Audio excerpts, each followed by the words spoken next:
Sir, सबसे पहले तो आपसे ये जानना चाह रही हूँ कि आज चेयरमैन पीसीबी मोहसिन नकवी साहब ने ये कहा है कि जो आईसीसी और बांग्लादेश में बातचीत चल रही है उसके बाद बता दिया जाएगा कि क्या होने जा रहा है। सर, इन योर ओपिनियन क्या होने जा रहा है और क्या बांग्लादेश और आईसीसी में कोई पैचअप होने जा रहा है?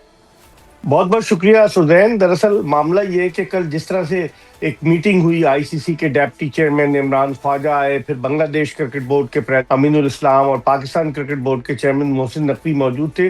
तो ये तकरीबन 4 घंटे से ज्यादा वक्त तक जारी रही और इस मीटिंग में पाकिस्तान और बांग्लादेश दोनों ने अपने तहफ्फुज़ात से उनको आगाह किया।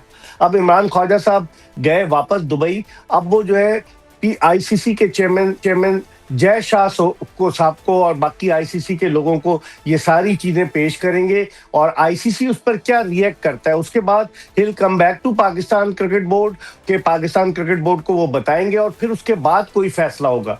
क्योंकि हमारे प्राइम मिनिस्टर कैबिनेट मीटिंग में कह चुके हैं कि पाकिस्तान बांग्लादेश की वजह से भारत के खिलाफ मैच नहीं खेलेगा।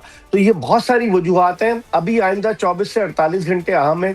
बज़ाहिर यही लग रहा है कि पाकिस्तान भारत से मुकाबला करेगा, लेकिन पाकिस्तान का सारा फोकस कल के मैच पर है जो यूएसए के खिलाफ है। लेकिन जिस तरीके से बर्फ पिघली है कि आईसीसी ने अपने वफ्द को भेजा यहाँ बातचीत के लिए, वरना 1 फरवरी को जब पाकिस्तान के वजीर आजम का एक एक्स पे मैसेज आया कि पाकिस्तान बॉयकॉट करेगा, उसके एक ही घंटे के बाद आईसीसी ने रिएक्ट किया और उन्होंने पाकिस्तान को एक तरह से अपने प्रेस रिलीज में धमकी भी दी कि सैंक्शन भी लग सकते हैं, नुकसान भी हो सकता है क्रिकेट को। लेकिन फिर उसके बाद सन्नाटा रहा और उसके बाद अब तकरीबन 8 दिन के बाद आईसीसी ने कोई एक्शन नहीं लिया। 8 दिन के बाद आईसीसी ने बैकडोर डिप्लोमेसी जारी रखी और उन्होंने इमरान ख्वाजा को भेजा कि वो जाकर बात करें। जय शाह के बड़े करीबी आदमी है। अब वो यहाँ से सारी सजेशंस लेकर गए हैं। अब देखना ये कि आईसीसी इस पर क्या रिएक्ट करता है और फिर उसके बाद पाकिस्तान क्रिकेट बोर्ड इस पर क्या रिएक्ट करता है। मिर्जा साहिब, आज चेयरमैन पीसीबी ने भी कह दिया है कि आईसीसी खुद चलकर हमारे पास आए और अगर कोई खुद चलकर पास आ जाए तो बहुत सारी बातों को भूल जाना चाहिए। आपको लगता है कि पाकिस्तान की तरफ से कोई इशारा दे दिया गया है कि जी वो अपना फैसला वापस भी ले सकते हैं? जी हाँ, आपने जिस तरह खुद मेंशन किया सुजैन के बहुत सारी बातों को भूल जाना चाहिए, तो इट मीन्स कि ये एक सिग्नल है।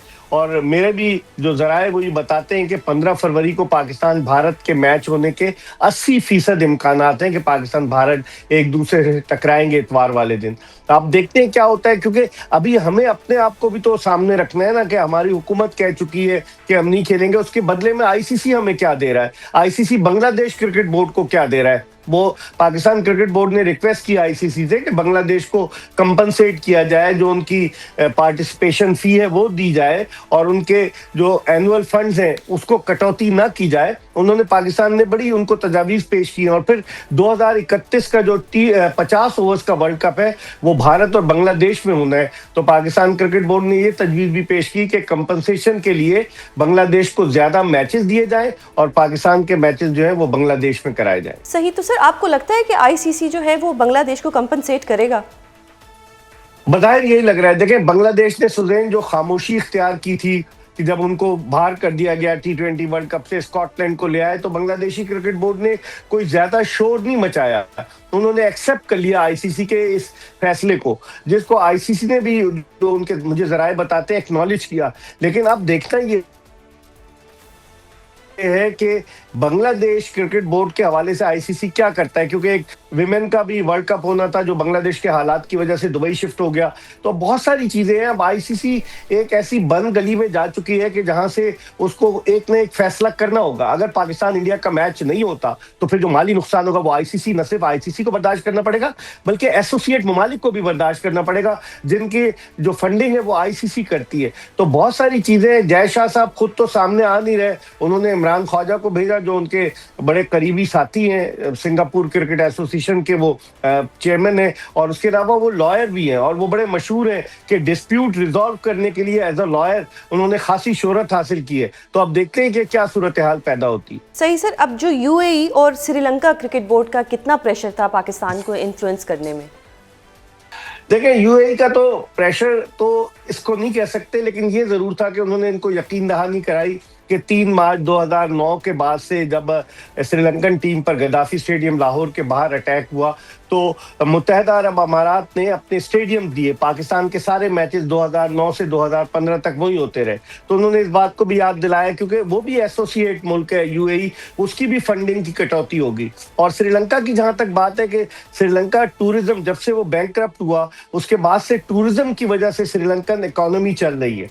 और अभी जो पाकिस्तान भारत का मैच होना था, 10,000 से ज्यादा कमरे भारतीयों ने बुक कराए श्रीलंकन होटल्स के। जो कमरा $200 का था वो $1,200 का हो गया। उसके अलावा दीगर इकोनॉमिकल एक्टिविटीज थी, फ्लाइट्स आनी थी, उसके अलावा बहुत सारी चीजें थी कि जो होनी थी। एयर टिकट था, फिर टैक्सी वाले थे।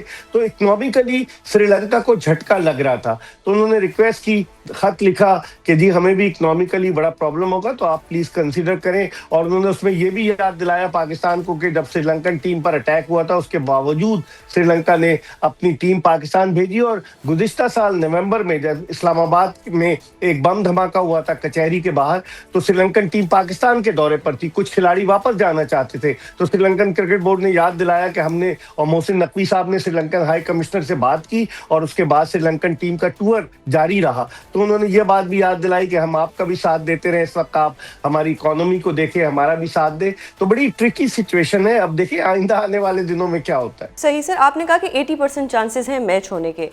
आईसीसी इसमें कितनी लचक दिखाएगा, क्योंकि आईसीसी तो इंडिया के इन्फ्लुएंस में ज़्यादातर देखा गया है, तो वो कितनी हमें इसमें एक ग्रेस देगा या एक लचक दिखाएगा? देखिए आईसीसी को सुजैन लचक दिखानी होगी, क्योंकि इस वक्त माली नुकसान है। तकरीबन ओवरऑल अगर हम देखें तो $500 मिलियन पाकिस्तान और भारत के मैच से जनरेट होते हैं, जिसमें $250 मिलियन तो ब्रॉडकास्टर्स के हैं। तो अगर इन तमाम चीजों को मद्देनजर रखें कि फाइनेंशियल पॉइंट ऑफ व्यू से, तो आईसीसी को बड़ा धचका लग सकता है अगर पाकिस्तान भारत का मैच नहीं होता। तो तभी तो भारतीय जो है पीछे लगे हुए ना। वरना आपको याद होगा कि जब हमने मई में उनके राफेल तैयारे गिराए थे, तो भारतीय मीडिया, भारतीय सियासतदान शोर कर रहे थे कि पाकिस्तान के साथ क्रिकेट के ताल्लुकात खत्म कर दो। लेकिन क्या हुआ, एशिया कप में भारतीय टीम आई, इतनी ज्यादा मुखालफत के बावजूद उस वक्त तो वो खेलने के लिए आ गए थे। लेकिन अब वो ये कह रहे हैं, उस वक्त कह रहे थे ताल्लुकात खत्म कर दो, अब कह रहे हैं कि खेलो, जबरदस्ती खेलो। तो इसका मतलब है कहीं ना कहीं फाइनेंशियली, जिस तरह से एशिया कप के 3 मैचेस में पाकिस्तान और इंडिया का मुकाबला हुआ, उसको देखते हुए आई बॉल बहुत ज्यादा थी, पैसे बहुत ज्यादा ब्रॉडकास्टर ने कमाए। तो सारी चीजों को मद्देनजर रखा है उन्होंने। और मेरे ख्याल में ये देखते हैं कि आईसीसी के लिए ये डिसीजन कितना अहम होता है। अच्छा सर, अगर मैच होता है तो पाकिस्तान की जो इस वक्त मौजूदा क्रिकेट टीम है उसकी परफॉर्मेंस को देखते हुए आपको क्या लगता है कि हमारी जीत के कितने चांसेस हैं? देखिए पाकिस्तान और भारत का जब भी आईसीसी इवेंट्स में मुकाबला होता है, भारत फाते रहा है। लेकिन पाकिस्तान ने जो पहला मैच खेला नीदरलैंड के खिलाफ, उस मैच में लोगों की सांस अटकी हुई थी। अगर राना फहीम अशरफ वो बैटिंग न करते, 11 गेंदों पर 29 रन न बनाते, तो बड़ी मुश्किल होती। अब पाकिस्तान का अगला इंपॉर्टेंट मैच कल यूएसए से है। ये वही यूएसए है जिसने 2024 में पाकिस्तान को सुपर ओवर में डैलस में हराया था पहली मर्तबा। तो यूएसए को आप आसान ना, नहीं, अभी तो वो भारत के भी गले पड़ गया था अगर सूर्या कुमार यादव 80 रन से ज्यादा की इनिंग्स न खेलते। तो पहले तो पाकिस्तान का मुकाबला यूएसए से है। यूएसए का मैच जीते, हमारी टीम का कॉम्बिनेशन अच्छा हो, और फिर भारत के खिलाफ जब जाए तो आपकी बेखौफ होकर खेलें, फियरलेस क्रिकेट खेलें। वरना माजी में हम थोड़ा सा दबाव का शिकार है, और एशिया कप का फाइनल भी हम जीत सकते थे, वो तो आखिरी ओवर में अगर रन्स ना बनते। तो मैं समझता हूँ पाकिस्तान टफ टाइम दे सकता है, जैसी हमारी परफॉर्मेंस रही है कि ऑस्ट्रेलिया को 3-0 हमने अपने ग्राउंड्स पर हराया, साउथ अफ्रीका के खिलाफ 2-1 सीरीज जीते। तो इन तमाम चीजों को अगर आप मद्देनजर रखें तो पाकिस्तान को आप रूल आउट नहीं कर सकते। ये क्रिकेट है, इसमें कोई भी टीम कुछ भी अपसेट कर सकती है, और पाकिस्तान एक मजबूत और मुतवाज़िन टीम है। मुझे उम्मीद है, और जज्बा ही डिफरेंट होता है सुजैन, जब पाकिस्तान इंडिया का मैच होता है तो जज्बा डिफरेंट होता है। तो मुझे उम्मीद है पाकिस्तान अच्छा परफॉर्म करेगा। सर एक और चीज़ बताइएगा कि बाबर आजम की परफॉर्मेंस के ऊपर बहुत से सवालात उठ रहे हैं, आप क्या कहेंगे इस बारे में?